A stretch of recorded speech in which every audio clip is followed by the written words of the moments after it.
Have you ever had one of these electric space heaters that stopped working and you're not real sure why? Well, we're going to go over some things that can be helpful. What's up, folks? My name's Clay with the Clay Way here in Muskegon, Grand Rapids, Michigan.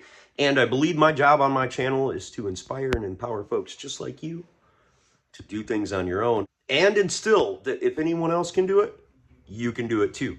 So what we've got behind us are a couple of electric heaters. Now, this is something we use in our home because heating costs are very high.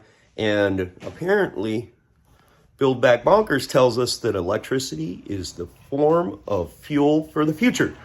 So, with that fuel of the future, sorry, I can't help but laugh because it's like, anyways, we need these things to work. These things cost $100, $200, and they break, but I'm going to show you that they're very simple machines. I am not a small appliance repairman. We do auto repair on this channel, but I also instill a little bit of confidence in people and show you that something that's broken, you can't break what's already broken, people. So you could electrocute yourself. So we're going to go through a little bit of that, even though, like I said, I'm not the foremost authority on these things. Let's get started on these. I'm going to show you the most common problem and then show you the second most common problem and probably not talk about the third or fourth most common problem because I really don't know what they are because I'm not a small appliance repairman. Dust. Dust is the number one reason these stop working. For the first procedure, it's not necessary to unplug the unit. You can do it with it plugged in. So if we turn the unit around, you don't necessarily have to flip it over. Remove these 4 screws right here. That's going to allow us to get to the filter. Don't worry, I'm not going to spend 20 minutes talking about how to clean a stinking filter. We do take this thing apart. Most often than not, they're held on by 4 Phillips screws. They're often typical type screws because they know that you're going to need to remove these and clean these out. Now, a lot of times, most of these heaters will have cleanable air filters. So we're going to go clean this. And obviously, all this requires is a rinse through the sink. And then maybe you can work it inside your hand, bend it, fold it, work off the dust. You can also blow this out with compressed air or even your mouth if you want to blow dust everywhere. But because it's dust and because it's dry, it's pretty easily removed. I use water to get it out of there. Now we have a nice clean filter, and once this dries out a little bit, and usually to dry it out, you can just squeeze it with your hand and then move it back and forth. You're ready to install it within a matter of moments. Now we can take some paper towel and wipe off the area. We're trying not to push dust and dirt inside these vents if at all possible, but it's going to happen, and you're going to see here in a couple of moments when I take one of these apart what's going on the side. And it doesn't hurt to take these apart every couple of years or even every year if you got a really dusty house with a lot of pets like we do. Also, it's not a bad idea to clean off the vent as well. Now we plug the unit back in, press the power button, fan comes on, or at least it should. Sometimes the elements heat up prior to the fan coming on, but on this unit, the fan comes on, then the element heats up. And we've got nice hot air coming out of there, so this one's good to go. On to the second most common problem of why these things break. Now, these are known as space heaters. Obviously, we know that, but they get moved from space to space to space. And all of them have a common component inside them that goes bad because of movement. Most of these heater units disassemble very similar.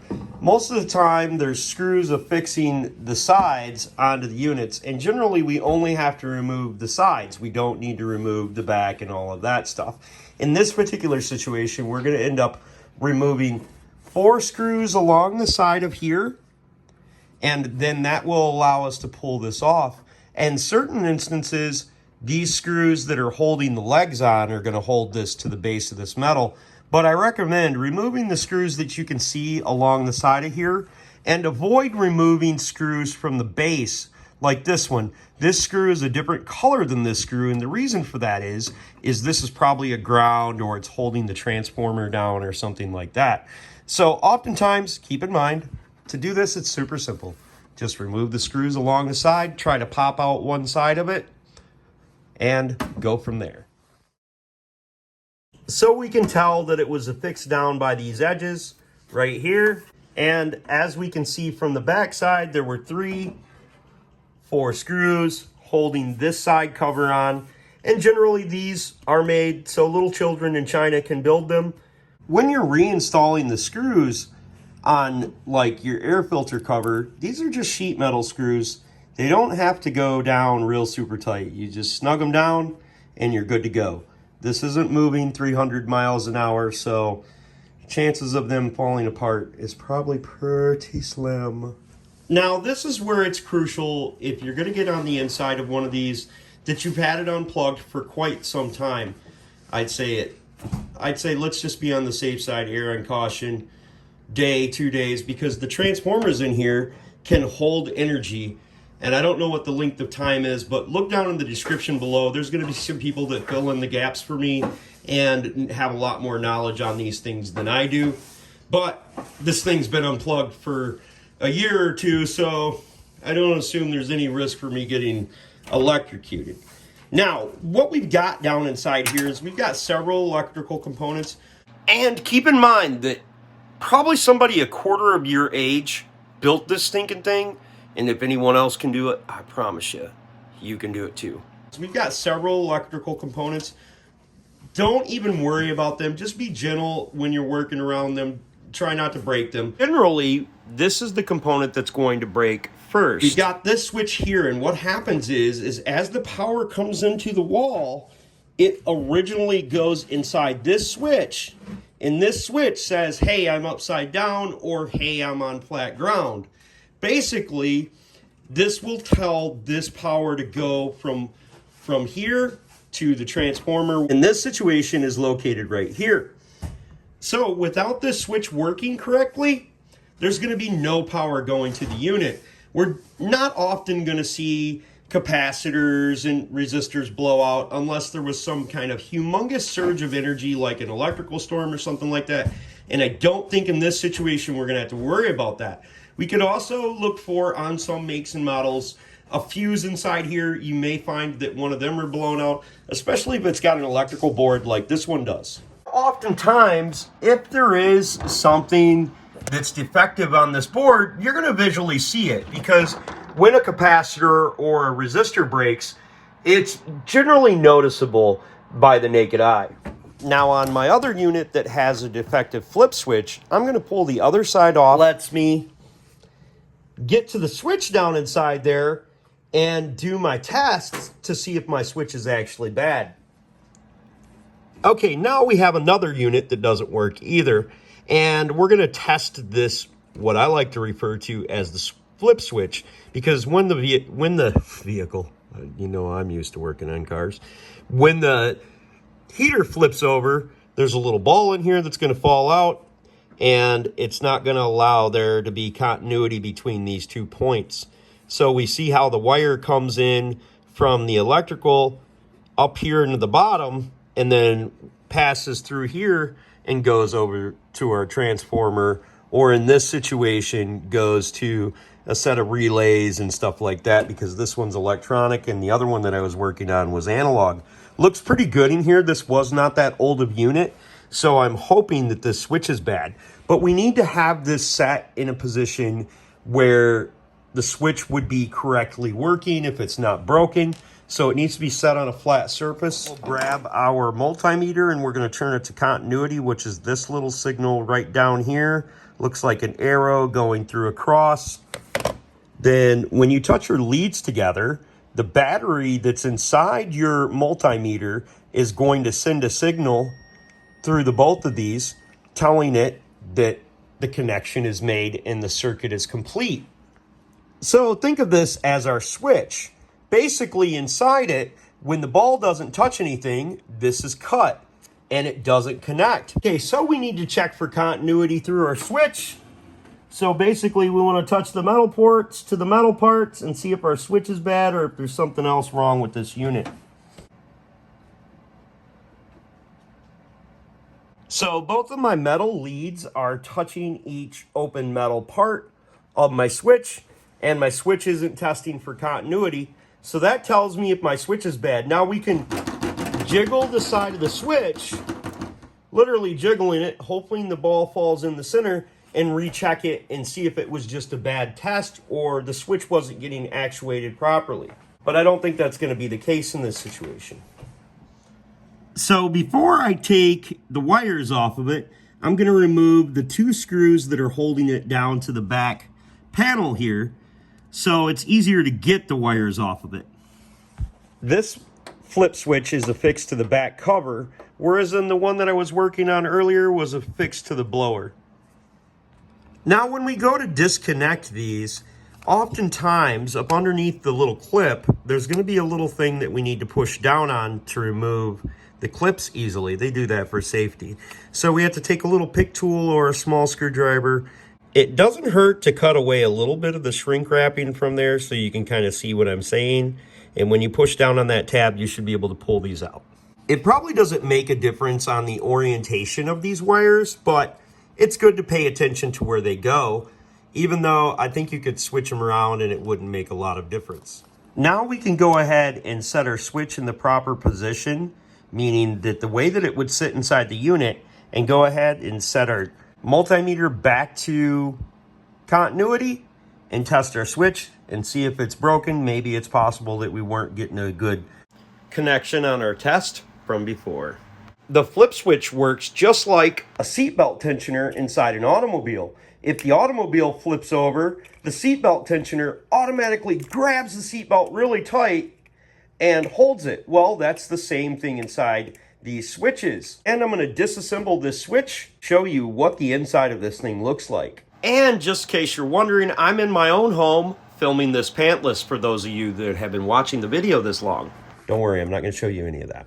So right here we have switches, and these are really, really super common switches that they use in all sorts of different electronics around your home.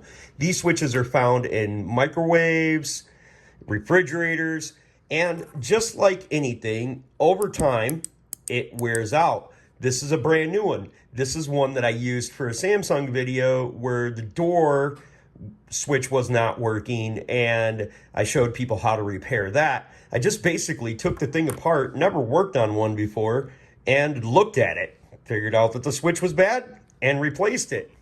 Now I'm going to take and pry the little prongs apart and remove the screw on the one side so I can separate this switch. You're going to notice 2 to 3 little clips holding the switch together. Using your fingernail or a small screwdriver, you can separate them. This is the switch casing, and as you can tell, this switch is very similar to this switch right here. So you could just buy one of these right here. And I keep these around because they're used in so many different applications. Now, one of the first things that you're going to notice is this has 3 prongs and this only has 2. Well, that's because these switches can be used differently with it running like a circuit on almost a relay. We would use this contact here and this contact here. And as long as we look at the sides of the two, we'll see that they're labeled the same way and run the same pathways. So we could put this switch inside here as long as we replaced this little loop right here and put it on the outside of that switch. Now, when you're looking for these old switches, when you're looking at the old switch, you want to make sure that you flip it over and make sure the voltages and the numbers are the same. It's mostly the voltage that we're worried about. How many hertz, how many volts, etc., etc. We need to compare that along with our new switch if we don't replace it with the proper voltage switches like this one. Now, here's something that you may run into. When you're looking at these numbers, you're going to see that one says 16A and then the other one says 20A. That means that the pass-through amount is 16 amps and the pass-through amount is 20 amps. We're not really worried about allowing 20 amps to pass through. It's not really going to be a problem because most circuits are going to be able to accept that extra amperage. It's actually probably going to allow the heater to function a little bit better with the 20 amp one in here. When you get into higher numbers, say this was 25 amps or 30 amps, I would probably recommend against not replacing it with that type of switch. You need it to be very close, if not identical, to the same pass-through amount as this switch. And you're going to notice different names on there, like, you know, this one says Tenchi and this one says Tohashi or whatever the heck it says on there. You don't have to worry about that. You don't have to have the brand name. It's these numbers on the side of here that are the most important.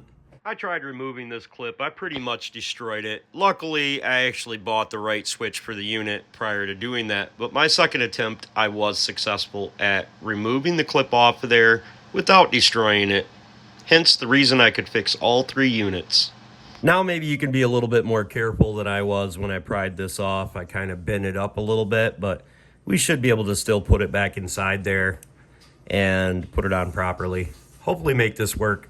If not, luckily I ordered the other switch. Now I've disassembled the switch and replaced it, and I'm going to reinstall it inside the machine and see if it works. Now I take some compressed air and I blow out the inside of this as much as possible. Then I reassemble the sides. I can plug it in, and I tested my circuit to make sure it worked, and it should be sending power through it. And if it doesn't, well, I really don't know. If it doesn't work, what am I out? 10 bucks? Better than being out 200. But if it does work, I either earned about $100 or $200 from fixing this because I didn't have to go buy a new one. And that's why I say you can't break what's already broken. So right inside here, we're going to see a bunch of little switches and these little sensors right here. That one's hanging off a little bit. But I don't really know a ton about these things, but I do know that this is a thermal switch because they put these in heaters and stuff like that. And basically it's a fuse. So if you took and you tested for continuity from here to here with it unplugged, you should have that.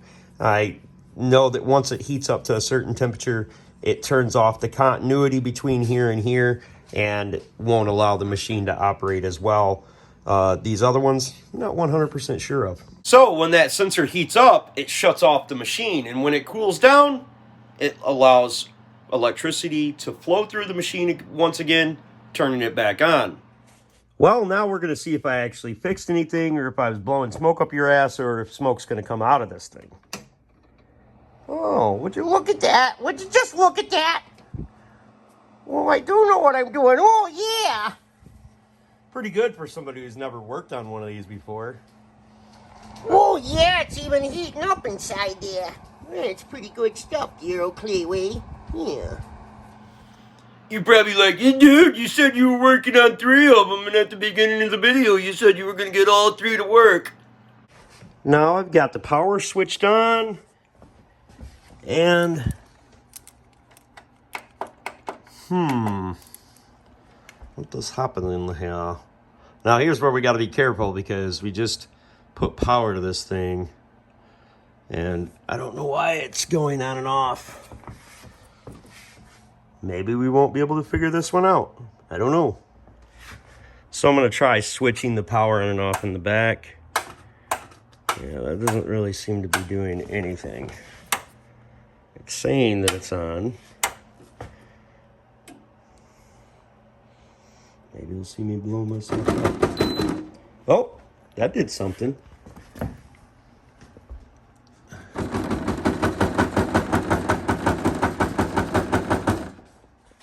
Well, so all I did was just do this, and that came on. Let's see what happens. All right, so we've got a loose wire in this thing or something. I'm gonna have to unplug it and let it discharge for a while because right now it seems to be working, but that's just basically saying to me that if it gets moved the right way, it's got a loose connection, so we don't want that. But the cool thing is it's definitely working now. Just be careful when you're working on this stuff. You don't want that stuff, you don't want to electrocute yourself with 110 or 120 volts. It's not fun. I've done it, but that's why I am the way I am. Well, the mystery of why this one didn't work was solved. I went and talked to my son, and he was the one who dropped it off of the counter and broke it. So now it had a bad switch in it. Just pulled too much amperage through my thing there and shut off my lights and blah, blah, blah. Flipped a breaker. But, nevertheless, it's working now. We'll figure out that breaker situation. So, I think I can put this thing back together once I let the transporter drain down for a day. We'll slap this one back together and we got an extra heater. Well, I try not to make videos super long, but I thought the information that I contained in this video, for the most part, was informative. And there's a lot of folks out there that aren't like you, that don't know all this stuff, or maybe this is your first time, or maybe this is your 100th time.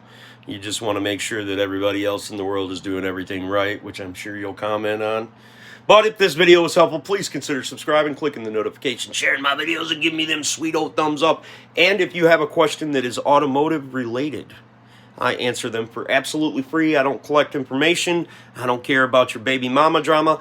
On my Facebook page called Clay's AC and Auto Repair, I use it to deliberate and talk with people just like you every single day of the week for absolutely free with nothing expected in return. Remember, no matter what it is in life, if anyone else can do it, you can do it too. I promise you that. God bless, folks. Have the absolute best of days.